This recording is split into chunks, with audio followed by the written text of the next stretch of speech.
Working the night shift at a rehab facility comes with its own set of challenges, and there's one particular incident that I'd rather not revisit. Our facility is secured with a gate, complete with a surveillance camera positioned overhead and a doorbell camera. Inside the office, the camera monitor adorns one wall, while the doorbell monitor graces another. On this night, while engrossed in paperwork, I noticed a man passing by the gate. In our rough neighborhood, it's not uncommon for people to linger, but this individual's behavior caught my attention. He walked past, halted for a few seconds, then slowly pivoted, retracing his steps. His gaze locked onto the surveillance camera, and what unfolded was a prolonged and disconcerting stare. Despite the familiarity of people hanging around the gate, something about him that unsettled me. His eyes and expression seemed hollow, as if he were immersed in deep, troubling thoughts. My suspicion grew that he might be under the influence of synthetic substances, given the neighborhood's reputation. Adhering to our rule of non-engagement unless there's an immediate threat, I used the intercom to check on his well-being. However, he remained unresponsive, fixated on the camera with an intensity that sent shivers down my spine. The tension in the office grew as time passed. We had a protocol. If someone wasn't injured or attempting to breach the fence, we were to let them be. So I continued my tasks, periodically stealing glances at the monitor. For 2 hours, he maintained that unsettling stare, his dead-eyed expression seemingly directed right at me. In compliance with the rule, I conducted a routine round to assess the situation physically. The night outside felt more ominous as I traversed the facility. Upon my return to the office, the man had vanished, leaving behind an eerie void. The relief of his absence, however, was overshadowed by a lingering unease, as the mystery of his intent remained unresolved. Days passed, but the memory of that haunting stare lingered. The night shift routine persisted, accompanied by a heightened awareness of the surveillance cameras. Among the staff, the incident became a whispered tale, a testament to the unpredictable nature of the night and the enigmatic figures it could bring.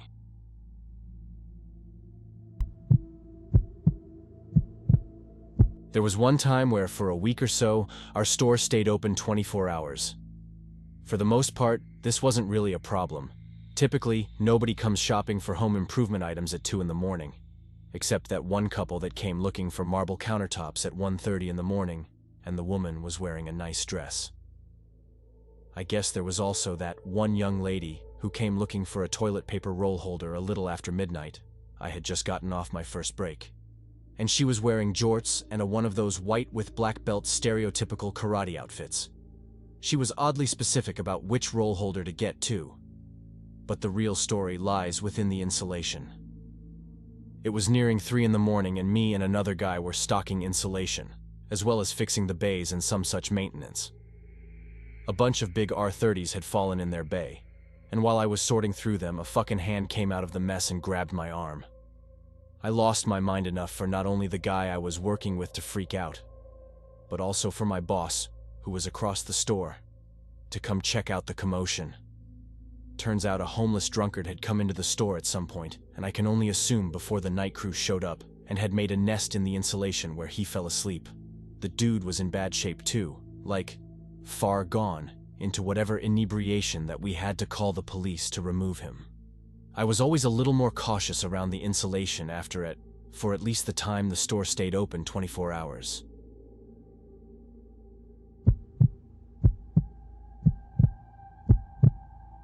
It was 3 a.m.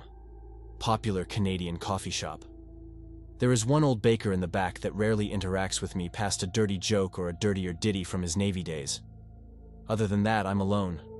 Not another soul around the area, and I expect it to remain so for at least an hour yet.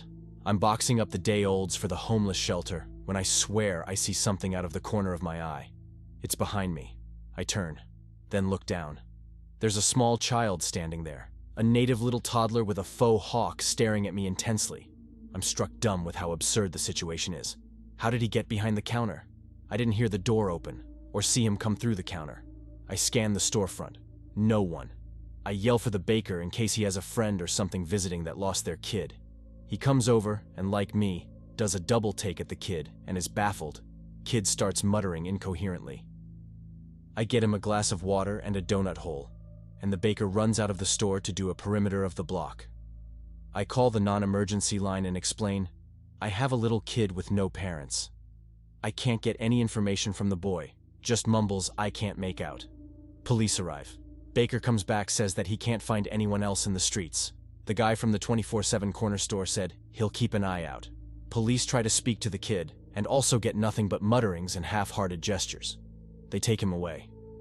I see them again for their morning coffee, and they told me the little guy walked several kilometers from the nearest reservation in the dead of night to my store.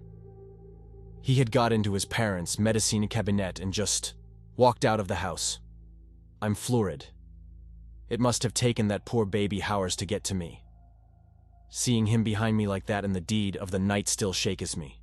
Spooked me more than the guy that threw a pot of coffee at me, the woman that tried to stab me with a plastic spoon because I refused to give her a metal one, and the dude that waited around for 4 hours hoping to catch me alone so he could teach me a lesson since I didn't have the flavor of bagel he wanted.